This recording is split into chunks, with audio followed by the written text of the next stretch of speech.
নমস্কার, আমি সৌরেন্দ্রনাথ রায়। আর আপনারা দেখছেন আমার ইউটিউব চ্যানেল ও ফেসবুক পেজ ব্রহ্মময়। আশা করি আপনারা সকলেই খুব ভালো আছেন। আমিও ভালো আছি। তো সরস্বতী পুজো তো আর বেশি দিন বাকি নেই। আগামী 5ই ফেব্রুয়ারি সরস্বতী পুজো এসেই গেল। তাই আজকের আমাদের আলোচনার বিষয় হলো সরস্বতী পূজা পদ্ধতি। তো প্রথমেই আমি বলে রাখতে চাই, এই সরস্বতী পুজো নিয়ে আলোচনা করার পূর্বে আমি একথা বলতে চাই যে সরস্বতী পুজো এই যে ভিডিওটা, এই যে অনুষ্ঠানটা সম্প্রচারিত হচ্ছে, এই অনুষ্ঠানটি মূলত নবাগত ঠাকুরমশাই অর্থাৎ পুরোহিতদের জন্য। যারা অভিজ্ঞ ঠাকুরমশাই তাদেরকে তো বলার কিছুই নেই। তো ওই ভিডিওটি তাদের জন্য নয়, ভিডিওটা মূলত নবাগত ঠাকুরমশাইদের জন্য, যারা এই পুরো পৌরোহিত্য পেশায় অল্প কয়েকদিন এসছেন এবং সরস্বতী পুজো ওনারা করবেন। তো তারা যাতে খুব সহজেই সরস্বতী পুজো করতে পারেন এবং পুষ্পাঞ্জলি দেওয়াতে পারেন, মূলত সেই দিকে দৃষ্টি রেখেই আমার এই ভিডিওটা তৈরির প্রধান উদ্দেশ্য। তো আসুন, আজকের আলোচ্য বিষয় সরস্বতী পূজা পদ্ধতি। তাহলে সরস্বতী পুজো নিয়ে আলোচনা শুরু করা যাক।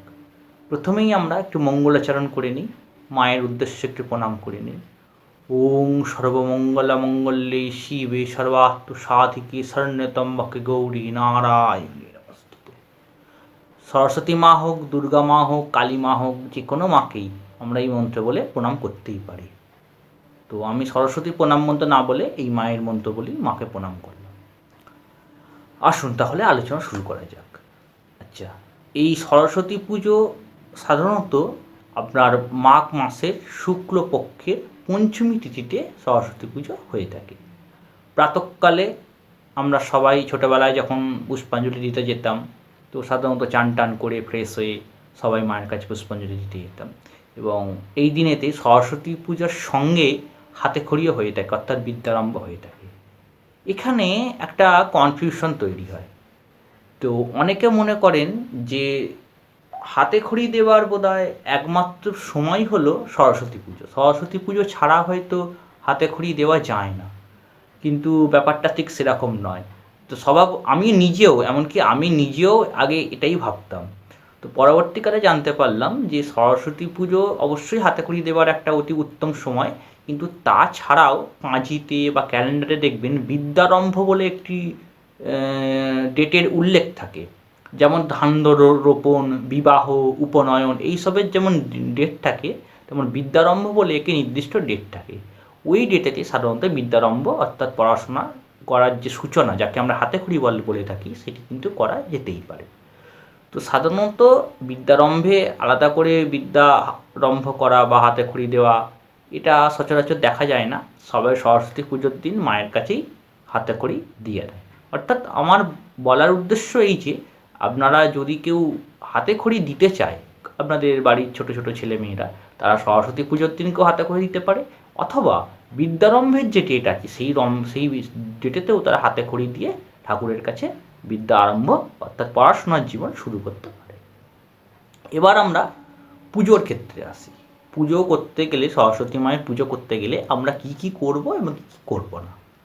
তো দেখুন, সরস্বতী পুজো এমন একটা পুজো যেখানে একজন ঠাকুরমশাইকে একাধিক পুজো করতে হয়। অর্থাৎ ঠাকুরমশাই এর পক্ষে খুব চাপ হয়ে যায় যে অনেকগুলো পুজো একসঙ্গে সারার। তো সেক্ষেত্রে আমার মনে হয় সরস্বতী পুজোর আগের দিন আপনি যদি ঠাকুরের কাছে গিয়ে ঘট টটগুলো সাজিয়ে এলেন, পঞ্চগুণি দিয়ে ভালো করে আসন মণ্ডলটা, যে ঘটের যে আসনটা, যেটাকে আমরা সুন্দর করে বিচিত্র রং দিয়ে আমরা যেটা আঁকি সর্বতভদ্রমণ্ডল আসন, সেটাকে আমরা এঁকে রেডি করে প্রস্তুত করে রাখলাম।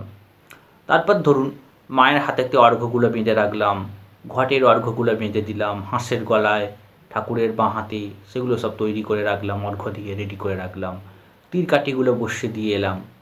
সুতোটা আপনি ঘিরতেও পারেন, নাও ঘিরতে পারেন, তবে সুতোটা বাঁধবেন না যেদিন, অর্থাৎ চারদিকে তীরকাঠির যে সুতোটা বেষ্টন করা হয় সেই সুতোটা দিনের দিন বাঁধবেন। এবং ঘটাতে চাইলে আপনি ঘরটা ফাঁকা বসিয়ে রাখুন, বা আপনি জল দিয়েও বসিয়ে রাখতে পারেন। তো দিনের দিনকেও আপনি জল দিতে পারেন। ঘরটা আগে আপনি ঘটের মুখে আমসর, তারপরে আমরা যে আপনার কী বলে, একটু সিদ্ধি, তারপরে একটুখানি ঘটের মুখেতে একটু সিঁদুর দিয়ে পুতুল যে আমরা স্বস্তিক আঁকি সেগুলো এঁকে ঘরটা রেডি করে রাখলাম এবং দিনের দিন ঘটেতে শুধু জলটা ভরে দিলাম, ঘরটা আমার বসানোই হলো। তো এই রকমভাবে যদি আমরা আগের দিন কিছুটা গুছিয়ে আসতে পারি তাহলে আমাদের সরস্বতী পুজো করা অনেকটা সহজ হয়ে যেতে পারে। কারণ এই যে গোছানোর যে পর্বটা অনেক সময় হয় কি তাড়াহুড়ো করে করতে গিয়ে অনেক সময় দেখা গেল ঘর ঠিকঠাক বসলো না, বা মায়ের হাতে অর্ঘ্য মারতে ভুলে গেলাম, বা মায়ের কপালে সিঁদুর, মায়ের কপালে ফোঁটা সিঁদুরের টিপ দিতে ভুলে গেলাম, ইত্যাদি অনেক ভুল আমরা করে ফেলি। হয়তো বা তাড়াহুড়ো করে চাঁদমালাটা মায়ের ডান হাতে দিয়ে ফেললাম, অ্যাকচুয়াল মায়ের বাম হাতে দেওয়ার কথা। তো এই ভুলগুলোর সম্ভাবনা অনেক অনেক অংশে কমে যায় যদি আমরা আগের দিন সেগুলোকে প্রস্তুত করে রেখে আসি। এবার হচ্ছে পরের দিন অর্থাৎ সরস্বতী পুজোর দিন আমাদের কি কর্ম আছে। তো সরস্বতী পুজোর দিন ধরা যাক যেখানে আমি বা আপনারা পুজো করতে যাবেন বা গেছেন সেখানে ধরা যাক মায়ের প্রতিমা এনে পুজো করা হলো। সেক্ষেত্রে আপনারা কী করবেন, আমি দুটোই বলবো, প্রতিমা এনে পুজো করলেই বা কী করতে হবে, আর শুধুমাত্র ঘটস্থাপন করে পুজো করলেই বা কী কী আমাদের করণীয়। তো প্রথমে আমি প্রতিমা এনে পুজো যেখানে করা হবে সেই বিষয়টা আমি বলছি। তো প্রথমে আপনি গেলেন, গিয়ে আপনি পুজোর সমস্ত উপকরণ কিছুটা তো অবশ্যই জোগাড় করাই থাকে ঠাকুরমশাই যাওয়ার আগে, যেগুলো নেই সেগুলো যতটা সম্ভব আপনি গুছিয়ে রেখে দিলেন। প্রথমে আপনি গঙ্গা স্নান মন্ত্র পাঠ করলেন, একইভাবে হাতেতে জল নিয়ে ওং বিষ্ণু পাদার্ঘ সম্ভুতে গঙ্গেতি পথগামিনী ধর্মদ্রৌপীতে বিখ্যাতে পাপং হরমে জাহ্নবী, এই যে মন্ত্রটা আছে এই মন্ত্রটা পাঠ করে ওং গঙ্গা ওং গঙ্গা ওং গঙ্গা করে মাথাতে জলে ছিটে দিলেন। তারপরে কি করলেন, শিখাবন্ধন করলেন। শিখাবন্ধন আমাদের যে মন্ত্র আছে এরকম আমাদের শিখা ধরে আমরা পাঠ করব শিখাবন্ধন মন্ত্র, বা গায়ত্রী পাঠ করে নিলেন, একটু তিলক ধারণ করে নিলেন। সেক্ষেত্রে আপনি তিলক ধারণের ক্ষেত্রে গঙ্গা মাটির তিলক বা তুলসী তলার মাটির তিলক সেসব দিয়েও করা যেতে পারে, বা চন্দনের তিলকও ধারণ করতে পারেন। একান্ত যদি কোনো কিছু নাও থাকে শুধুমাত্র জলের তিলকও গ্রহণযোগ্য, আপনার জল দিয়ে তিলক একটু ধারণ করে নিলাম। তিলক ধারণের মন্ত্র যদি মুখস্থ থাকে বলবেন, যদি মুখস্থ না থাকে নারায়ণকে স্মরণ করতে করতে অথবা গায়ত্রী মন্ত্র পাঠ করতে করতে আপনি তিলক ধারণটা করে নেবেন। এইগুলো হয়ে যাওয়ার পর আমাদের আসছে নেক্সট আচমন। আচমন নর্মালি আমরা সবাই জানি ওং বিষ্ণু হাতটা ধুয়ে নিলাম, ওং বিষ্ণু হাতটা ধুয়ে নিলাম, ওং বিষ্ণু হাতটা ধুয়ে নিলাম। আচমনের ক্ষেত্রে আমরা বলে রাখি, আমরা যখন আচমন করব মাসকলাই ডুবতে পারে এই রকম পরিমাণ জল এই হাতের এই যে ব্রাহ্মতীর্থ, আমি জানি না কতটা দেখা যাচ্ছে আমার স্ক্রিনেতে, এই যে হাতের এই যে জায়গাটা এটাকে বলা হয় ব্রাহ্মতীর্থ। ব্রাহ্মতীর্থে জল নিয়ে এই জলটা এইখানে নেবো, জলটা গড়িয়ে আসবে এই জায়গাটায়, এইখানে মুখটা নিয়ে গিয়ে আমরা জলটা পান করব, অর্থাৎ এই রকমভাবে। আর হাতের পজিশান থাকবে গোকর্ণ, অর্থাৎ গরুর কান কেমন থাকে, গরুর কান এরকম থাকে, ঠিক আছে, এই রকমভাবে গরুর কান থাকে। সুতরাং আমরা আচমনটা যখন করব গোকর্ণের আকারে হাতটাকে ধারণ করব। সেক্ষেত্রে এরকমভাবেও অনেকে ধারণ করে থাকেন, বা অনেকে আবার এই রকমভাবেও হাতটাকে ধারণ করে থাকে। তো আপনারা এরকমভাবেই মোটামুটি হাতটাকে ধারণ করলেন, করে ওম বিষ্ণু হাত ধুয়ে নিলাম, আবার জলটা দিলাম, জলটা গড়িয়ে এখানে এলো, ওম বিষ্ণু হাত ধুয়ে নিলাম, আবার ওম বিষ্ণু হাত ধুয়ে নিলাম। এইভাবে আচমন করার পর ওং বিষ্ণু ওং বিষ্ণু ওং বিষ্ণু ওং তদ বিষ্ণু পরমং পদং সদা পশ্যন্তি সুরয় দিবীব চক্ষুস্ফুরাততমং মাধব মাধব বাচি মাধব মাধব কৃতি স্মরন্তি সাধব সর্বে সর্বকার্যেষু সীমাধবম সীমাধবম সীমাধবম ওং সর্বমঙ্গল মঙ্গলং বরেণ্যং বরদং শুভম নারায়ণং নমস্কৃত্যং সর্বকর্মনিকারয়েৎ শঙ্খচক্রং ধরং বিষ্ণুং দ্বিভুজং পিতবাসসম প্রারম্ভে কর্মণা বিপ্রং পুণ্ডরীকং সরিদ্ধরি ওং পুণ্ডরীকাক্ষ হরি। আপনার আচমন হয়ে গেল, বিষ্ণু স্মরণ হয়ে গেল। এবার কি করবেন, আসন শুদ্ধি করে নিলেন, আসনের নিচে এঁকে আসন শুদ্ধিটা করে নিলেন। ইতেই গন্ধপুষ্পে আধার শক্তায় হ্রিং আধার শক্তায় কমলাসনায় নম, এরমভাবে ক্রসে আসনটা ধরে অশ্ব আসন মন্তস্য মেরপিষ্টরী শিশুতলং ছন্দ কুর্ম দেবতা ইত্যাদি যে মন্ত্রগুলো আছে, এই আমি শুধু পদ্ধতিগুলো বলছি, আপনারা ফুল মন্ত্রগুলো আমি মন্ত্রের শুধু প্রথম দিকগুলো উল্লেখ করলাম যাতে আপনাদের ধরতে সুবিধা হয়, বাকি মন্ত্রগুলো আপনারা বইতে ডিটেলসে পেয়ে যাবেন। তো আসন শুদ্ধির ওই মন্ত্রটা বলে আমরা আসন শুদ্ধি করে নিলাম। তারপরে গুরু প্রণাম দিক প্রণাম করলাম, বামে গুরু ভ্রম পরম গুরু ভ্রম পর আবার গুরু ভ্রম পরমিষ্টি গুরু ভ্রম, এগুলো করলাম, আসন শুদ্ধি করলাম, জল শুদ্ধি করলাম ও সামান্য অর্ঘ্য স্থাপন করব। সামান্য অর্ঘ্য স্থাপন ও জল শুদ্ধি মূলত একটাই জিনিস, মূলত একটাই প্রসেস। সেইটার প্রথমটাকে বলা হয় সামান্যার্ঘ্য, দ্বিতীয়টাকে হচ্ছে জলশুদ্ধি। অর্থাৎ কোষাকুষিতে যে আমরা অর্ঘ্য সাজিয়েছি তাতে গঙ্গা জল দিয়েছি। কোষাকুষি মনে করুন, আমি দেখাচ্ছি সুবিধার জন্য। এইটা আমার কোষা, এটা আমার কুশি, এইটা আমার কোষাকুষি। আমি এই কোষাকুষির অগ্রভাগে একটা বেলপাতা, কয়েক গাছি দূর্বা, আপনার একটু আপনার চন্দন মাখানো ফুল আর একটু আতপ চাল এখানে আমি সাজিয়ে রাখলাম। কোষাকুষিতে আমি জল ঢাললাম, তাতে একটা হরিতকি দিয়ে রাখলাম। এটা আপনার সাজানোই আছে, অলরেডি সাজানো আছে। আপনি কি করবেন, কোষাকটাকে সামনে সাইডে সরিয়ে রেখে মাটিতে একটা ব আঁকলেন, বয়ের চারদিকে গোলাকার, তার চারদিকে একটা চতুষ্কোণ। এতেই গন্ধপুষ্পে আধারো শক্তায় নম একটু ফুল দিলেন, এতে গন্ধপুষ্পে কুর্মায় নম আর একটা কোণে ফুল দিলেন, এতে গন্ধপুষ্পে অনন্তায় নম, এতেই গন্ধপুষ্পে পৃথিব্যৈ নমঃ। এই মন্ত্রে, চারটে মন্ত্রে চতুষ্কোণে চারটে প্রান্তে আমরা একটি করে ফুল দিলাম। তারপর এই কোষাকুষিটাকে ওং ফট বলে তার উপর স্থাপন করলাম। করার পরে একটুখানি তুলসী পাতা, একটু চন্দন মাখানো ফুল, এতেই গন্ধপুষ্পে ওং নম গঙ্গায় নম বলে জলেতে ফুল দিলাম। তারপর জলেতে এরকম ব এঁকে অঙ্কুশ মুদ্রা দ্বারা, এইটা অঙ্কুশ মুদ্রা, জলেতে ব অঙ্কন করে অঙ্কুশ মুদ্রার দ্বারা জলের উপরিভাগ স্পর্শ করে আমরা বলবো ওং গঙ্গে চ যমুনে চৈব গোদাবরী সরস্বতী নর্মদে সিন্ধু কাবেরী জলেস্মিন সন্নিধিং কুরু ওং সদ্য পাতক সংহন্তি সদ্য দুঃখ বিনাশিনী সুকদা মোক্ষদা গঙ্গে গঙ্গৈব পরমাঙ্গতি ওং গঙ্গা ওং গঙ্গা ওং গঙ্গা। এই পুরোটা হলো আপনার জলশুদ্ধি। এইটা বলার পরে আমার হাত, প্রথমে ডান হাত, তার ওপর বাঁ হাত, এই রকমভাবে ধরলাম। ধরে এইটা হচ্ছে আমার মৎস্য মুদ্রা। এই মৎস্য মুদ্রায় জলকে আচ্ছাদন করে দেবীর মূল যে মন্ত্র, যে দেবতার পুজো করা হয় সেই দেবতার মূল মন্ত্র, অর্থাৎ মায়ের সরস্বতীর যখন পুজো করছি ওইং মন্ত্র আমি সেই জলের ওপর 10 বার জপ করব এই মৎস্য মুদ্রায় আচ্ছাদন করে। হয়ে গেল আমার জলশুদ্ধি কমপ্লিট। এবার পুষ্পশুদ্ধি আছে। বং এ তেভ্য গন্ধাদিব্য নম, যেমন আমরা বাম হাতে পুষ্প স্পর্শ করে বং এ তেভ্য গন্ধাদিব্য নম, গন্ধাদিব্য নম এতেই গন্ধ পুষ্পে বং এ তেভ্য গন্ধাদিব্য মনে একটু ফুল দিলাম। পুষ্পটাকে অন্য পুষ্পের সঙ্গে মিশিয়ে নিয়ে এতে এই গন্ধ পুষ্পে ততদিপদে দিয়ে বাই নমস্য বিষ্ণবায় নম বলে নারায়ণ শিলা থাকলে নারায়ণ শিলার মাথার ওপর অথবা তাম্রকুণ্ডে একটু জল দিয়ে সেই জলেতে একটু পুষ্প দিলাম। এ ততদিপদে দিয়ে বাই সে বিষ্ণবায় নম এটা সম্প্রদানায় ব্রাহ্মণায় নম পূজনীয় দেবতা কায় নম বলে ফুলটা দিলাম। দিয়ে এইটা নারাজ মুদ্রা, নারাজ মুদ্রায় ফুল স্পর্শ করে হাতে হাত দিয়ে অর্থাৎ অম্বারব্ধ হস্তে ওং পুষ্পে পুষ্পে মহাপুষ্পে সুপুষ্পে পুষ্প সম্ভাবে পুষ্পচয়াবকীর্ণে চ হুং ফট সোহা। পুষ্পশুদ্ধি আমার হয়ে গেল।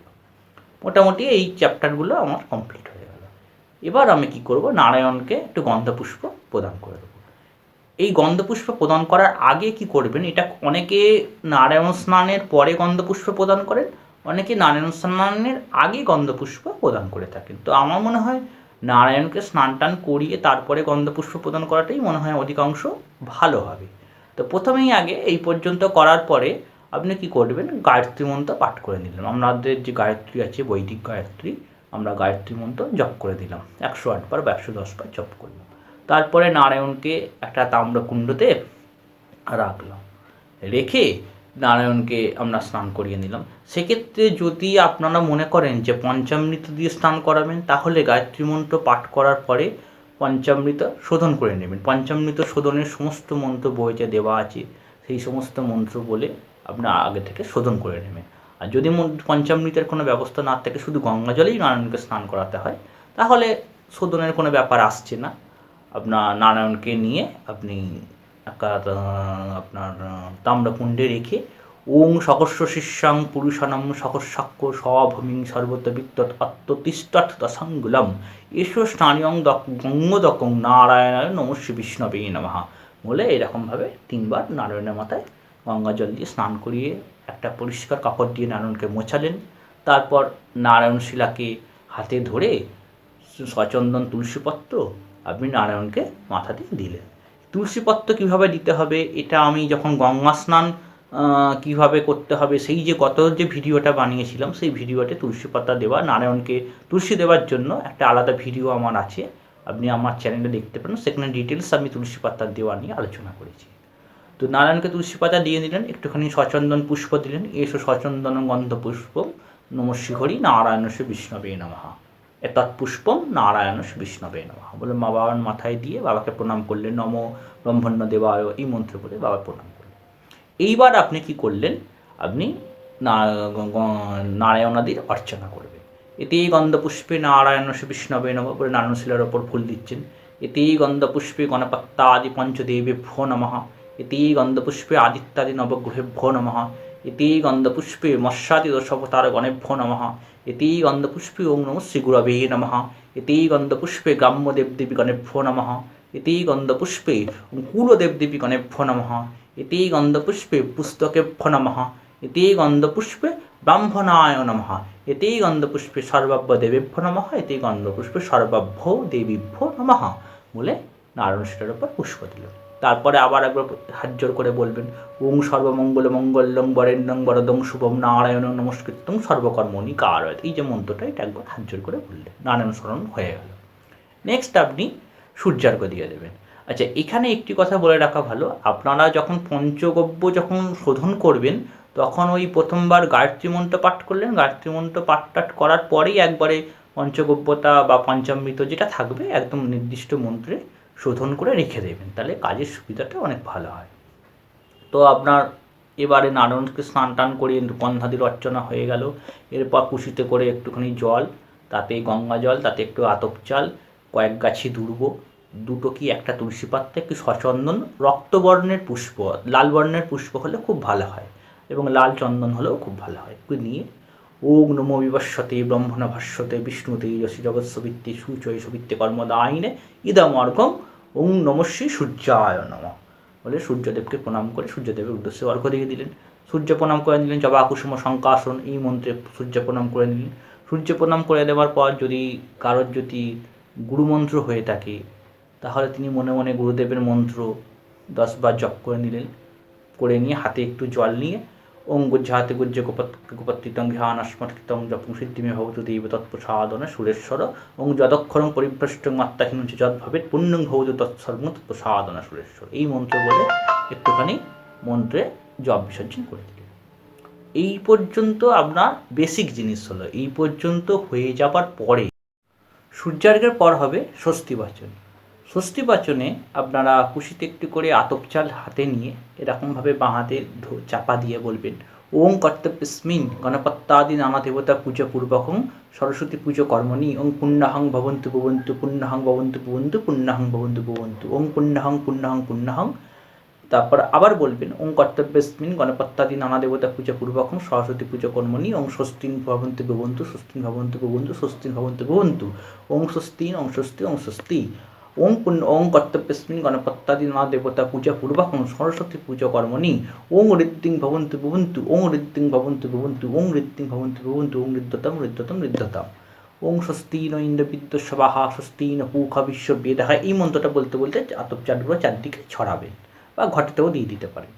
স্বস্তি নস্তকরিষ্ঠ নেমি স্বস্তি ন বৃহস্পতি ধাতু ওং স্বস্তি ওং স্বস্তি ওং স্বস্তি। এরপর হবে স্বস্তি সূক্ত পাঠ হাত জোর করে, ওং সূর্যসম যমকাল সন্ধ্যাভূতন ক্ষপাপনৌদিকে প্রতিভূমিরা আকাশং খচরা মরা ব্রাহ্মং শাসনমস্তায় কল্পদ্যমিক সুনিধিময় মারম্ব শুভায় ভবতু। এটি ষষ্ঠী সূক্ত পাঠ হলো।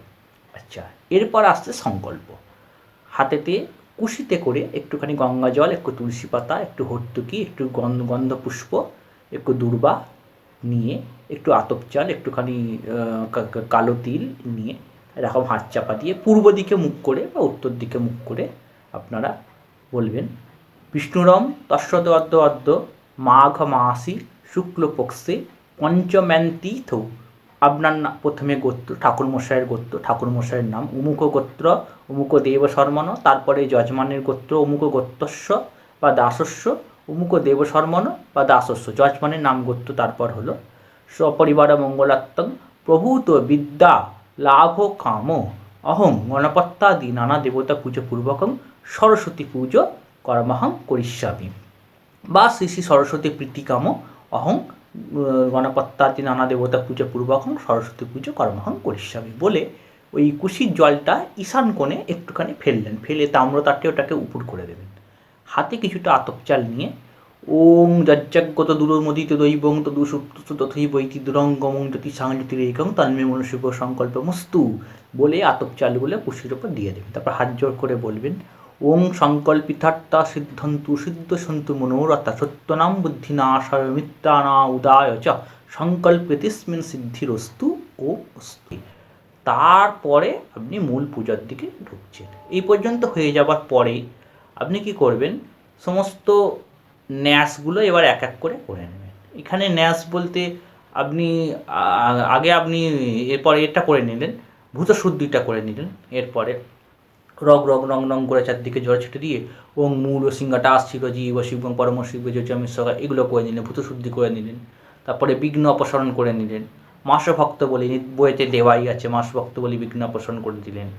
এগুলো করে নেবার পরে অন্তর্মাত্রিকা ন্যাস অর্থাৎ অন্তর্মাত্রিকা ন্যাস, বাহ্যমাত্রিকা ন্যাস এগুলো করলেন। অন্তর্মাত্রিকা বাহ্যমাত্রিকা যদি নাও করতে পারেন অবশ্যই মাতৃকা ন্যাসটা করবেন। অশ্ব মাতৃকা মন্তস্য ব্রহ্মরি শিকার ছন্দ মাতৃকা সরস্বতী দেবতা হল অভিযানী সরস্বতী মাতৃকা ন্যাসে বিনিয়োগ ওং ব্রহ্মণের ঈশ্বয় নাম গায়ত্রী ছন্দসে নম মাতৃকা সরস্বতী দেবতা আই নম হলব্য বিজব্য নম, এই যে মন্ত্রটা আছে এটা হচ্ছে নর্মাল মাতৃকা ন্যাস। মাতৃকা ন্যাস করে নিলেন। আচ্ছা, আপনার কর শুদ্ধি আপনি আগেই করে নিয়েছেন পুষ্পশুদ্ধি করার সময়। তো এই ন্যাসগুলো মোটামুটি যখন হয়ে গেল, হয়ে যাওয়ার পরে এইবার আপনি সাধারণ অঙ্গন্যাস করন্যাস করবেন। অং নম ইং নম চং নম ছং নম, এই যে সাধারণ যে করন্যাস, সাধারণ যে অঙ্গন্যাস যেটা আছে বইয়েতে লেখা আছে, ওই সাধারণ অঙ্গন্যাস করন্যাসগুলো করলেন। ন্যাসগুলো আমার কমপ্লিট হয়ে গেল। ন্যাসগুলো কমপ্লিট হয়ে যাওয়ার পর তারপর আসছে ঋষ্যাদি ন্যাস। এই ন্যাসগুলো হয়ে যাওয়ার পরে হচ্ছে আপনার ঋষ্যাদি ন্যাস। ঋষ্যাদি ন্যাসটা দেখুন, প্রত্যেকটা দেবতার, যেই দেবতা পুজো করছে সেই দেবতার আলাদা আলাদা ঋষ্যাদি আছে। সেই ঋষ্যাদি ন্যাসটা আমাদেরকে করতে হবে। মা সরস্বতীর ঋষ্যাদি ন্যাসটা আপনি বইতেও পেয়ে যাবেন, তবুও আমি একবার বলে দিলাম। অশ্ব সরস্বতী মন্তস্য কন্ন ঋষি বিরাট গায়ত্রী ছন্দঃ বাগেশ্বরী দেবতা মমাভীষ্ট সিদ্ধার্থং পূজার্থে বিনিয়োগঃ ওং শিরসি ওং কন্যায় ঋষয় নম মুখে বিরাট গায়ত্রী ছন্দসী নব হৃদয়ে ওং বাগেশ্বর্যী দেবতা ওই। পরে তারপর চলে যাবেন ব্যাপক ন্যাস। এটা করে হয়ে গেল। এটা করে দেওয়ার পরে হাতে একটু ফুল নিয়ে মাথাতে নিয়ে এরকমভাবে ব্যাপক ন্যাস আপনি করে দিলেন। ব্যাপক ন্যাস হয়ে গেল, এগুলো হয়ে গেল। আপনার আগেই ভূত শুদ্ধি হয়ে গেছে, প্রাণায়াম হয়ে গেছে। এইগুলো হয়ে যাওয়ার পর এবার আপনি চলে যাবেন ঘটস্থাপনেতে। ঘটস্থাপন সংক্ষেপে যদি ঘটস্থাপন করতে হয় তাহলে আপনার যজুর্বেদ বা সামবেদ যে বেদ রূপেই মতানুষ্ঠানিক পুজো করুন না কেন, সংক্ষেপ ঘটস্থাপন। এক কথায় ফার্স্ট গায়ত্রী মন্ত্র 3বার বললেন, তারপর ওং সর্বতীর্থং উদ্ভবং বাড়ি সর্বং দেবীং সমন্বিতম ইমং ঘটং সুমা সমারুহ্য তিষ্ঠ দেবী গণৈষব স্থাং স্থিং স্থির হব বিড্ডঙ্গ আসুর হব পৃথুর বাহ্যবান। এই মন্ত্রটা বলে 3বার গায়ত্রী মন্ত্র পাঠ করলেন। আর যদি বৃহৎভাবে ঘটস্থাপন করতে চান তাহলে যজুর্বেদের ওং ভূমি ভূরস্ব দিতিশ্রী বিশ্বধায়া এই যে মন্ত্রগুলো আছে পরপর সেটা আপনারা করতে পারেন। কিন্তু সেটা পুরোটাই ডিপেন্ড করছে আপনাদের উপর, আপনারা কতটা করতে পারবেন। নর্মালি যদি পুজোর চাপ বেশি থাকে বা মন্ত্র যদি মুখস্থ না থাকে তাহলে আপনারা সংক্ষেপে ঘটস্থাপন করতে পারেন। ঘটস্থাপন হয়ে গেল। কাণ্ড আরোপণের যে মন্ত্রটা আছে কাণ্ডাট কাণ্ডের পরহন্তি, এরকমভাবে আপনি কুশিটা বা তিপত্তটা কাণ্ডতে যে কাঠিটা ঠেকিয়ে এই মন্ত্রটা বললেন। একইভাবে সুতোর যে বেষ্টন করার যে সুতো আছে সুতোতেও আপনি কুশি বা আপনার তিপত্ত ঠেকিয়ে ও সুত্তমান ও পৃথিবীং তেমন নেশং এই যে মন্ত্রটা আছে এটা বলে সুত্তা বেষ্টন করলেন। একইভাবে পঞ্চকব্য যেটা আমরা শোধন করে রেখেছি মায়ের বেদিতে একটুখানি জাস্ট টাচ করিয়ে দেবেন, টাচ করিয়ে দিয়ে বেদি শোধন হয়ে গেল। বেদি শোধনের একটা মন্ত্র দেখবেন বইতে আছে, ওই একইভাবে বেদি শোধন মন্ত্রটা বলে একটু পঞ্চকব্য ছুঁয়ে দিলেন। একইভাবে মায়ের মাথার ওপর যে উষণ আছে অর্থাৎ যে চাঁদোয়া আছে সেখানেও ওই পঞ্চগব্য যদি পারেন একটু ছিটিয়ে দিলেন। ছিটিয়ে দিয়ে উষণের যে মন্ত্র আছে বইতে সমস্ত দেওয়া আছে সেই মন্ত্রগুলো বলে আপনারা উষণ শোধনটা করে নিলেন। যদি না থাকে তাহলে বলার দরকার নেই। এগুলো হয়ে যাবার পর প্রথমেই চলে এলো আপনার পিঠন্যাস। পিঠন্যাস বইতে দেওয়া আছে, পিঠন্যাস করে দিলেন। তারপর আসবে পিঠ পুজো। ঘটস্থাপন হলো, তারপর পিঠন্যাস করলেন। ফার্স্টে পিঠ পুজো করবেন।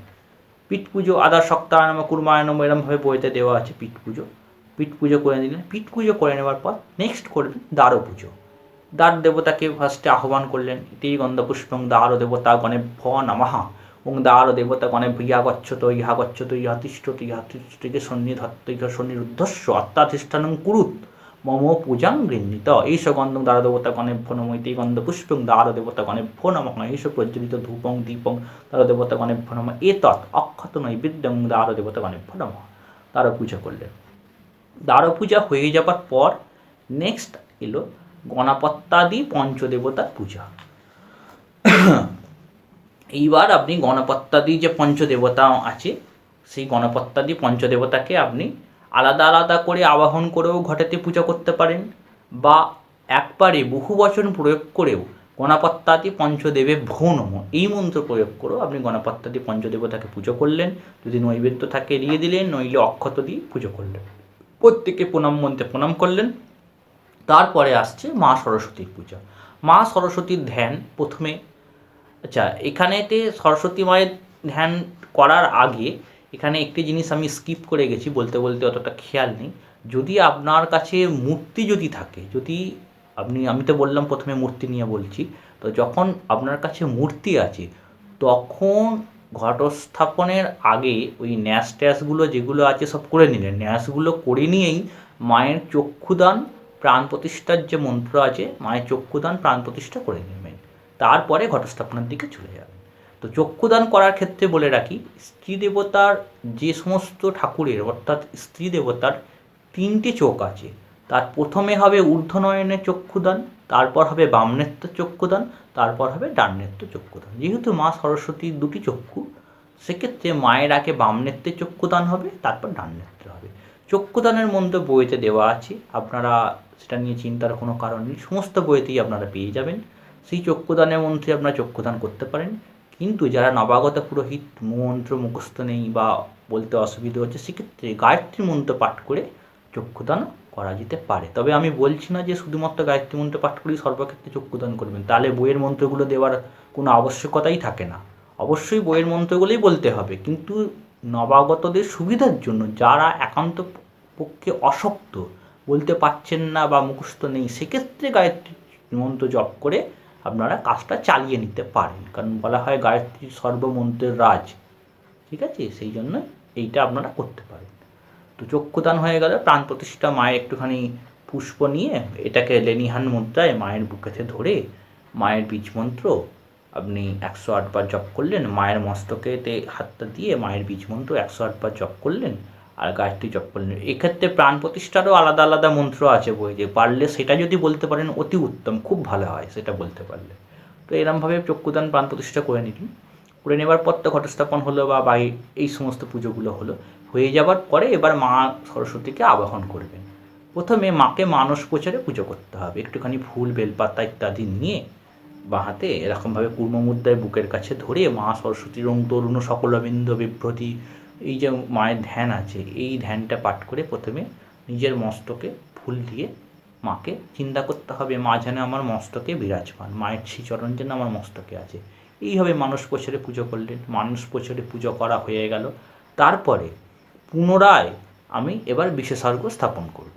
বিশেষার্ঘ স্থাপন একটি শঙ্খপাত্র যেটা আছে, যেটাতে আমরা জল শঙ্খ বলি, ত্রিপদিকাতে একটি একইভাবে এতেই গন্ধপুষ্পে আদার শক্তায় নমঃ কুর্মায় নমঃ অনন্তায় নমঃ পিতৃব্যই নমঃ বলে ফুল দিয়ে তার উপরে বিশেষার্ঘ স্থাপন করে খং নমঃ বিলোম মাতৃকার ন্যাস, অর্থাৎ পেছন থেকে সামনের দিকে বইতে দেখবেন বিলোম মাতৃকার ন্যাসে খং নমঃ লং নমঃ হং নমঃ, এই যে ন্যাসটা আছে এই মন্ত্রে একটু একটু করে খুশির জল এই শঙ্খপাত্রে দেবেন।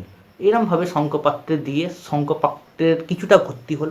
ভর্তি হওয়ার পরে এইবার আপনি কী করলেন, এতেই গন্ধপুষ্প অর্কমণ্ডলায় দ্বাদশ করাত্মাত্মনে নমঃ সোমমণ্ডলায় দশ করাত্মাত্মনে নমঃ, এই মন্ত্রগুলো বলে একটুখানি পুষ্প দিলেন। তারপর তাতে তীর্থ আবাহন করলেন। ওং গঙ্গে চ যমুনে চৈব, একইভাবে দাবরী সরস্বতী নর্মদা সিন্ধু কাবেরী করলেন। করে সেই শঙ্খের জলেতে মাকে আবাহন করবেন। ইয়াগচ্ছু ইয়াগচ্ছু ইয়াতিষ্ঠু ইয়াতিষ্ঠু করলে আবাহন করে সেই শঙ্খ পাত্রেই এইস গন্ধং ঐং সরস্বত্যই দেব্যই নমঃ ইতি গন্ধপুষ্পে সরস্বতী দেব্যই নমঃ, এইভাবে পঞ্চপ্রচারে শঙ্খপাত্রের জলেতে মায়ের পুজো করবেন। পুজো করার পর একইভাবে আমরা আমাদের যে মৎস্য মুদ্রা আছে, এরকমভাবে মৎস্য মুদ্রায় হাতটা শঙ্খপাত্র আচ্ছাদন করে মা সরস্বতীর যে বীজ মন্ত্র, সেই বীজ মন্ত্র 10 বার আমরা পাঠ করব। পাঠ করার পরে ওই শঙ্খপাত্রের জল, এটাকে বিশেষর্ঘ স্থাপন বলা হয়। বিশেষর্ঘের জলটা আমাদের যে কোষাকুষি আছে সেই কোষাকুষির জলেতে মিশিয়ে দেবো এবং সেই জলটা আমাদের নিজেদের মাথা থেকে শুরু করে পুজোর যা কিছু দ্রব্যাদি আছে সকল দ্রব্যাদিতে আমরা ছিটিয়ে দেবো। তাহলে মানস পূজা হলো বিশেষর্ঘ স্থাপন হলো। এরপরে আবার আমরা কুর্ম মুদ্রায় পুষ্প নেব, পুষ্প নিয়ে মা সরস্বতীর ধ্যান করব, ধ্যান করে সেই পুষ্পটা ঘটের ওপর দেবো, দিয়ে এইবার মাকে আমরা আবাহন করব। ওং সরস্বতী দেবী ইহা গচ্ছু ইহা গচ্ছু ইহা তিষ্ঠু ইহা তিষ্ঠু ইহা সন্নিধেহি সন্নিরুদ্ধস্ব অত্যাদিষ্ঠং ভব মম পূজান গৃহ্ণান। এই আবাহন পঞ্চ আবাহনী মুদ্রা দেখে মাকে আবাহন করলেন। আবাহন করার পরে নর্মালি আপনাদের কাছে যা জিনিস আছে, ষোড়শ প্রচার থাকলে ষোড়শ প্রচার, দশপ্রচার থাকলে দশপ্রচার, আর অশক্ত পক্ষে পঞ্চপ্রচার, যা আপনাদের উপাচার আছে সেই উপাচারগুলো এক এক করে মাকে নিবেদন করে দিলেন। আমি যেমন উদাহরণস্বরূপ কিছু কয়েকটা দেখাচ্ছি। যেমন ধরুন আপনি গন্ধ দেবেন, এতে এইসব গন্ধ ওং সরস্বতী দেব্যই নমঃ তদধিপতে দেবায় বিষ্ণুপয় নমঃ তা সম্প্রদানায় ওং সরস্বতী দেব্যই নমঃ এতৎ পুষ্পম ওং সরস্বতী দেব্যই নমঃ অধিপতে বিষ্ণুপয় নমঃ সম্প্রদানায় ওং সরস্বতী দেব্যই নমঃ এসো বস্ত্রম ওং সরস্বতী দেব্যই নমঃ অধিপতে বিষ্ণুপয় নমঃ সম্প্রদানায় ওং সরস্বতী দেব্যই নমঃ। এটা আমি খুব সংক্ষেপে দেখালাম। পূর্ণাঙ্গ জিনিসটা সরস্বতী পুজোর দিন হয়তো করা আপনাদের পক্ষে সম্ভব হবে না, তবে খুব সংক্ষেপে আপনারা এইভাবে মাকে জিনিসগুলো উপাচারগুলো নিবেদন করলেন। নিবেদন করা হয়ে গেল, মায়ের পুজো কমপ্লিট হলো। মায়ের পুজো মূল পুজো হয়ে যাবার পরে আপনার আসছে এইবারে আশপাশের যে সমস্ত ঠাকুর আছে তাদের পুজো। মায়ের পুজো হয়ে গেল। মায়ের পুজো হয়ে যাবার পরে আপনারা মায়ের কাছে একটুখানি ঠাকুরমশাই নিজে একটু পুষ্পাঞ্জলি দিয়ে দিলেন। ঠাকুরমশাই নিজে পুষ্পাঞ্জলি দেওয়ার পরে এবার মায়ের কাছে যে পুস্তক আছে সেই পুস্তকের পুজো করতে হবে। এতেই গন্ধপুষ্পে এবং পুস্তকে নমঃ। মায়ের কাছে যে দোয়াত আছে, তাতে যে কলম আছে, এতেই গন্ধপুষ্পে ও লেখন্যই নমঃ এষ গন্ধং লেখন্যই নমঃ ধূপদীপ লেখন্যই নমঃ অক্ষত নিবেদন লেখন্যই নমঃ। দোয়াতের পুজো হলো, কলমের পুজো হলো।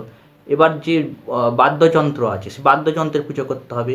এষ গন্ধং ও বাদ্রাযন্ত্রা দিভ্য নমঃ এতেই গন্ধপুষ্পে বাদ্যযন্ত্রা দিভ্য নমঃ ধূপদীপ বাদ্যযন্ত্র দিভ্য নমঃ অক্ষত নৈবেদ্যং বাদ্যযন্ত্রা দিভ্য নমঃ।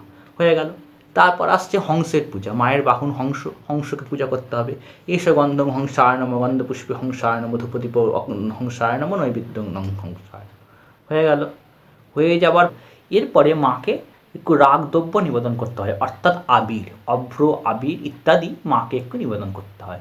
ইদং রাগ দ্রব্যং ওং সরস্বত্যই নমঃ বলে একটুখানি আবির মায়ের চরণে হোক বা মায়ের ঘটে হোক একটুখানি মায়ের গায়েতে স্পর্শ করাতে হয়। এই রাগদ্রব্য মা সরস্বতীকে নিবেদন করতে হয়। এছাড়া মাঘ মাসের শুক্লপক্ষের এই যে পঞ্চমী, এটা তো অ্যাকচুয়ালি বসন্ত পঞ্চমী, তো এটাতে রীতি আছে এই পঞ্চমীতে মাকে পুজো করলে মাকে একটু রাগদ্রব্য নিবেদন করতে হয়। মা সরস্বতীর পুজোটা কমপ্লিট হলো। তারপরে একটু নারায়ণের পুজো করে দেবেন। গণেশ পত্তাদি পঞ্চদেবতার মধ্যে নারায়ণের পুজোটা হয়েইছে, তারপরে আলাদা করে পঞ্চপ্রচারে নারায়ণকে মা সরস্বতীর ঘটে একটু পূজা হয়ে গেল। এই পুজোটা হয়ে যাওয়ার পর মা লক্ষ্মীর একটা পুজো আছে। সংক্ষেপে একইভাবে পঞ্চপ্রচারে মা লক্ষ্মীর পাশাক্ষ মালিকাম ভোজ শ্রীনি ভিজ্জম্য সৌময় এই যে ধ্যান আছে এই ধ্যানটা এরকমভাবে করে একটু ঘটে ফুল দিয়ে মাকে একটু আবাহন করে এস গন্ধং ওং শ্রী মহালক্ষ্মী দেব্যই নমঃ গন্ধপুষ্পে শ্রী মহালক্ষ্মী দেব্যই নমঃ এস নৈবেদ্যং মহালক্ষ্মী দেব্যই নমঃ এতৎ নৈবেদ্য মহালক্ষ্মী দেব্যই নমঃ এই বলে সংক্ষেপে লক্ষ্মী মাকে পুজো করলেন। মায়ের প্রণাম মন্ত্র বিশ্বরূপস্য ভার্যাসী প্রণাম করে নিলেন। প্রণাম করে নেবার পরে এবার তাড়াতাড়ি পুষ্পাঞ্জলি দিয়ে দেবেন। ছেলেদের বাচ্চাদের পুষ্পাঞ্জলি দিয়ে দেবেন। সাধারণত মায়ের আরতি হওয়া পর্যন্ত কেউ অপেক্ষা করতে পারে না পুষ্পাঞ্জলি দেওয়ার জন্য, খুব চাপ থাকে। তো সেই জন্যই বললাম অন্তত পূজাটা কমপ্লিট হয়ে যাওয়ার পর মাকে পুষ্পাঞ্জলি দেবেন। আর যদি সক্ষম হয়, যদি টাইম থাকে, তাহলে মায়ের আরতিটা হয়ে যাবার পরে পুষ্পাঞ্জলি দেবেন। এই হলো মোটামুটি সরস্বতী পূজার পদ্ধতি। এবার আমি পুষ্পাঞ্জলি প্রসঙ্গে আসি। মায়ের পুষ্পাঞ্জলি মন্ত্র আপনি সব বইতেই পেয়ে যাবেন, তবে মুশকিলটা হয় কি ঠাকুরমশাই যখন একই মন্ত্র 3 বার বলায় তখন সবাই বলে ঠাকুরমশাই 3 বারে 3 রকম মন্ত্র হবে না, একই মন্ত্র। এটা একটা বিভিন্ন প্রবলেম হয়।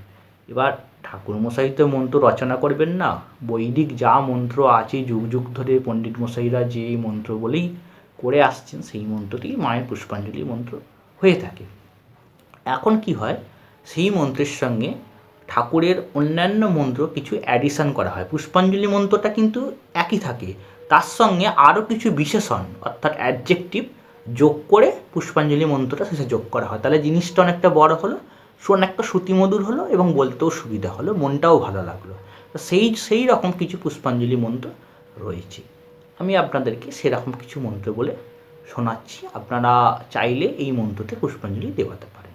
মা সরস্বতীর যে পুষ্পাঞ্জলি মন্ত্র সেটা তো মূলত একটাই, ওং নমো ভদ্রকাল্যই নমো নিত্যং সরস্বত্যই নমো নমঃ বেদ বেদাঙ্গ বিদ্যাস্থানেভ্য ইয়ে বচ এষ সচন্দনং গন্ধপুষ্পং বিল্লপত্রং পত্রাঞ্জলি পুষ্পাঞ্জলি নম সরস্বত্যই নমঃ। এটা হলো মূল পুষ্পাঞ্জলি মন্ত্র। এবার এটার সঙ্গে কিছু অ্যাডিশন করা যেতে পারে, এটা শ্রুতিমধুর হয়, সেটা আমি আপনাদের বলছি। যেমন দেখুন, নম অর্ঘ্যং পুষ্পাঞ্চং নৈবেদ্যং মাল্যং গন্ধানুলেপনং গৃহাণ বিধিবত কল্যাণং কুরু মে সদা। এর সঙ্গে ওং ভদ্রকাল্যই নম নিত্যং এইটা একটা দিয়ে দিলেন, দিয়ে এটা প্রথমবারে পুষ্পাঞ্জলি হলো। দ্বিতীয়বারে নম সরস্বতী বেদানাং জননী পরা পূজাং গৃহাণ বিধিবত কল্যাণং কুরু মে সদা, এটা একটা পুষ্পাঞ্জলি মন্ত্র হতে পারে। এইরকমভাবে কিছু 2 লাইন করে অ্যাডিশন করা যেতে পারে, কিন্তু প্রত্যেক ক্ষেত্রেই মূল অ্যাডিশনের সঙ্গে মায়ের যে মূল পুষ্পাঞ্জলি মন্ত্র অর্থাৎ ওং ভদ্রকাল্যই নমো নিত্যং এটা কিন্তু বলতেই হবে। তারপর প্রণাম মন্ত্রে সরস্বতী মহাভাগে বিদ্যে কমললোচনে বিশ্বরূপে বিশালাক্ষ্মী বিদ্যাং দেহি নমস্তুতে, এই মন্ত্র বলে মাকে প্রণাম করে নিলেন। হ্যাঁ, জয় জয় দেবী চরাচর সারে কুচুযোগ শোভিত মুক্তাহারে বিনা রঞ্জিত পুস্তক হস্তে ভগবতী ভারতী দেবী নমস্তুতে, নর্মাল মন্ত্র। এই মন্ত্রে মাকে প্রণাম করলেন, প্রণাম করার পরে পুজো শেষ হয়ে গেল। প্রসঙ্গত সরস্বতী পুজোয় আমি ভিডিওর শুরুতেই বলেছিলাম যে হাতে খড়ির একটা ব্যাপার থেকে, যদি কেউ হাতে খড়ি দিতে আসে সেক্ষেত্রে আপনারা কী করবেন না, নর্মালি মায়ের পুজো হয়ে যাবার পরে আপনি যে কোনো বাচ্চা ছেলেকে হাতে খড়ি দেওয়াতে পারবেন। তো সেক্ষেত্রে মায়ের পুজোটা একটু হয়ে গেল, হয়ে যাবার পরই অর্থাৎ আরতি হোক বা না হোক মায়ের পুজোটা কমপ্লিট হয়ে গেল, তারপরেই তো বাচ্চা ছেলেকে বসিয়ে সে যা নৈবেদ্য বা একটা ভোজ্য বা যা মায়ের জন্য আনবে একটুখানি মিষ্টি যা মাকে দেবে সেগুলো নেবেন, নিয়ে তাকে পাশে বসিয়ে আগে প্রথমে ওই জিনিসগুলোকে নিবেদন করে দিলেন। একটু নারায়ণকে নিবেদন করে দিলেন, মা সরস্বতীকে নিবেদন করে দিলেন। দেওয়ার পরে তারপরে একটা স্লেটে একটিকে অ আ ক খ বলে লিখলেন, লিখে বাচ্চা ছেলেটিকে খড়ি মাটি দিয়ে একটু মায়ের কাছে ওইটা বুলিয়ে দিলেন, হাত ধরে বুলিয়ে দিলেন। মোটামুটি সংক্ষেপ হাতে খড়ি আমাদের হয়ে গেল। হাতে খড়ি দেওয়ার পরে এবার বাচ্চা ছেলেটিকে দিয়ে মাকে একটু প্রণাম করিয়ে দেবেন। সরস্বতী মহাভাগে বিদ্যে কমললোচনে বিশ্বরূপে বিশালাক্ষ্মী বিদ্যাং দেহি নমস্তুতে। তারপরে নারায়ণকে প্রণাম করিয়ে দেবেন। নম ব্রহ্মণ্য দেবায় গো ব্রাহ্মণ্য হিতায় জগদ্ধিতা কৃষ্ণায় গোবিন্দায় নমো নমঃ। মাকে নারায়ণকে প্রণাম করে এবার সেই ছেলেটি বা মেয়েটি উঠে যাবে। এইভাবেই সম্পূর্ণ হাতে খড়ি প্রক্রিয়াটি সমাপ্ত হলো। কিন্তু হাতে খড়িটা হওয়ার আগে অবশ্যই মায়ের জন্য যে মিষ্টি ধূপ যেগুলো আনবেন সেগুলো অবশ্যই সংকল্প করে মাকে দিয়ে দিলেন। যেমন আমরা যে কোনো পুজোতে যেভাবে আমরা সংকল্প করি সেইভাবেই পুজোটা সংকল্প করলেন, সংকল্প করে মাকে নিবেদন করে দিলেন, তারপরে তাকে দিয়ে আপনি হাতে খড়িটা দেওয়ালেন। তো এইভাবে খুব সহজে বাচ্চা ছেলেটাকে আপনারা হাতে খড়ি দেওয়াতে পারেন। তো এই গেল পুজোর দিনের ঘটনা। এবার পুজোর পরের দিনকে আপনারা কি করবেন? পুজোর পরের দিনকে নর্মালি যাবেন, গিয়ে আসন শুদ্ধি, জল শুদ্ধ, পুষ্প শুদ্ধি ইত্যাদি যা যা করার করে নিলেন। গণপত্যাদি পঞ্চদেবতাকে পুজো করলেন, সূর্যার্ঘ্য যেমন দেওয়ার দিয়ে দিলেন। দেওয়ার পরে মাকে চিপিটক নিবেদন করতে হয়, যেটাকে আমরা দধিকর্মা বলি, সেটাকে শুদ্ধ ভাষায় চিপিটক বলা হয়। এবং এই তস্মৈ চিপিটকাদি নৈবেদ্যায় নমঃ, জলে ছিটে দিলাম, এতে অধিপতে দেবায় বিষ্ণবে নমঃ, ফুল দিলাম, এত সম্পদানায় ওং সরস্বতী দেব্যই নমঃ, জলে ছিটে দিলাম, চিপিটক নিবেদন হয়ে গেল। নিবেদন হওয়ার পর মায়ের আরতি হলো, মাকে আরতি করলো। আরতি করার পরে আমরা কি করব, আমাদের বাঁ দিকে অর্থাৎ ঠাকুরমশাইয়ের বাঁ দিকে একটা জল দিয়ে ত্রিকোণমণ্ডল অঙ্কন করে সংখ্যার মুদ্রায়, এইটাকে বলে সংখ্যার মুদ্রা, এই যে হাতটা এরকমভাবে জোড়া করে উল্টো দিকে, এইটা সংখ্যার মুদ্রায় ঘর থেকে একটা পুষ্প নিলাম, সেটাকে আঘ্রাণ করলাম, আঘ্রাণ করিয়ে কপালে ঠেকিয়ে বুকে ঠেকিয়ে এরকমভাবে ঘুরিয়ে সেই ত্রিকোণমণ্ডলেতে ফুলটাকে আমরা রেখে দিলাম। রেখে দিয়ে ওটাতে নির্মাল্য বাসনী পুজো করা হয়। গন্ধ নির্মাল্য বাসনী নম, ইতি গন্ধপুষ্প নির্মাল্য বাসনী নম, অধিপতি দেবায় বিষ্ণবে নির্মাল্য বাসনী নম, এসব ধূপদীপ নির্মাল্য বাসনী নম, অক্ষত নৈবেদ্য নির্মাল্য বাসনী নম। নির্মাল্য বাসনীর পুজো করা হয়ে গেল। নির্মাল্য বাসনী পুজো করা হয়ে যাওয়ার পরে এইবার একটা পেতলের বা তামার থালাতে একটুখানি হলুদ, একটু ধান, একটু জল, একটু দুব্য দিয়ে মায়ের যে কুণ্ডহাঁড়ির যে দর্পণটা, কুণ্ডহাঁড়ির দর্পণটা জলেতে বিসর্জন দেওয়া হয়। দিয়ে ওই দর্পণেতে মাকে পঞ্চপ্রচারে একটু পুজো করা হলো, পুজো করে দর্পণ বিসর্জন হলো। বিসর্জন দিয়ে সবাইকে বললাম যে আপনারা আসুন, এবার মায়ের যে চরণ ওই দর্পণেতে দেখে নিন। তো অনেক সময় হয় কি, ফুলমালার চাপেতে দর্পণেতে ঠিকঠাকভাবে মায়ের চরণ দর্শন আমরা করতে পারি না। তো সেক্ষেত্রে মায়ের মুখটাও যদি একটু দেখতে পাই তাই অনেক। সব সময় তো চরণ দর্শন হয়ে ওঠে না, ফুলমালা এমনভাবেই থাকে যে পজিশন থাকে না চরণ দেখার। তো যাই হোক, আপনারা মায়ের মুখ হোক বা চরণ হোক দর্শন করলেন। দর্শন করার পর সবাইকে বললাম শাঁখ বাজাও, সবাই শাঁখ বাজালেন। সেই সময় ওং এরকমভাবে পইতে ধরে ওং উত্তরে শিখরে দেবী ভৌমং পর্বতে বাসিনী, এই মন্ত্রটা বলে গচ্ছ গচ্ছ পরম স্থানম স্বস্থানম পরমেশ্বরী সংবৎসর ব্যতীত তুই পুনরাগমনায় চয়, বইতে দেখবেন সরস্বতী পূজা বিসর্জন ক্রিয়াতে এই মন্ত্রটা পেয়ে যাবে। ওই মন্ত্র বলে ঘরটা কিঞ্চিত অর্থাৎ সামান্য পরিমাণ একটু সামনের দিকে একবার পেছন দিকে একটু 3 বার নাড়িয়ে দিলেন। একটুখানি পুষ্প নিয়ে মা সরস্বতীর বুকেতে এরকম পইতে ধরে 3 বার মাকে একটু জাস্ট নাড়িয়ে দিলেন। এইবার সুতোগুলো কেটে দিলেন বা আপনার বিসর্জন ক্রিয়া সম্পন্ন হলো। তো মোটামুটি এই ছিল সরস্বতী পূজা পদ্ধতি। আমি সংক্ষেপে বলার চেষ্টা করলাম, জানি না আপনাদের কাছে কতটা আমি ভালোভাবে আপনাদেরকে বোঝাতে পারলাম সেটা আমি জানি না। তবে ভিডিওটা নিঃসন্দেহে একটু দীর্ঘ হয়ে গেল, তবে সমস্ত ক্রিয়া বোঝাতে গেলে একটু ভিডিওটা একটু লম্বা হবে। তবে আপনারা দেখুন, আশা করি ভিডিওটা দেখলে আপনাদের অনেকটা উপকার আসবে, অনেকটাই আপনারা পুজোটা সহজভাবে করতে পারবেন।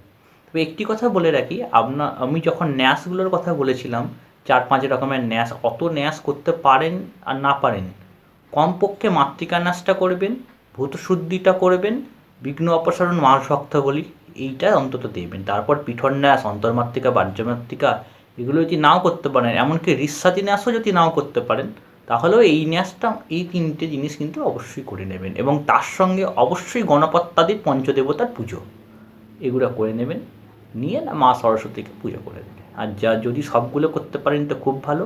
এবং চক্ষুদানের পরে নর্মালি আমরা কি করি, মাকে একটা ছোট্ট করে আরতি করা হয়ে থাকে চক্ষুদানের পরে। তো সেক্ষেত্রে যদি আরতি করতে পারেন ভালো, না করতে পারলে কিছু করার নেই, চক্ষুদান প্রাণ প্রতিষ্ঠা করেই পুজো শুরু করলেন।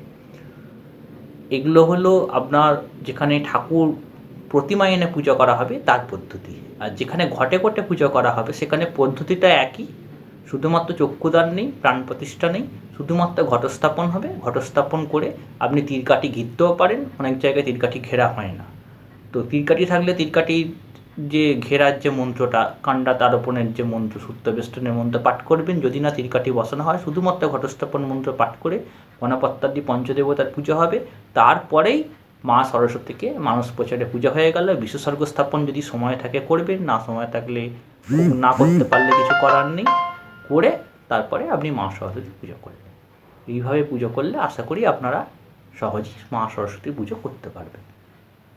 তো আপনারা ভিডিওটা দেখে অবশ্যই কমেন্ট বক্সে জানাবেন যে ভিডিওটি আপনাদের কেমন লাগলো, অনুষ্ঠান কেমন লাগলো, বা যদি নতুন কিছু জানতে চান, যদি আমার সাধ্যমতো জানা থাকে তো অবশ্যই আমি পরের ভিডিওটা নিয়ে আসার চেষ্টা করব। তবে আপনাদের একটি কমেন্ট আমার কাছে অত্যন্ত মূল্যবান। আপনাদের কমেন্টের মাধ্যমেই আমার ঠিক করতে পারবো যে আগামী দিনে কী ধরনের ভিডিও আপনাদের একটি ইন্টারেস্টেড, বা কী ধরনের ভিডিও দেখতে চাইছেন, বা আমার তরফ থেকে কোনো রকম ভুল ত্রুটি হচ্ছে কি না সেগুলো একমাত্র আপনারাই কমেন্ট করে আমাকে জানাতে পারেন। তো আশা করি সকলে ভালো থাকবেন, খুব ভালোভাবে সরস্বতী পূজা কাটাবেন। নমস্কার।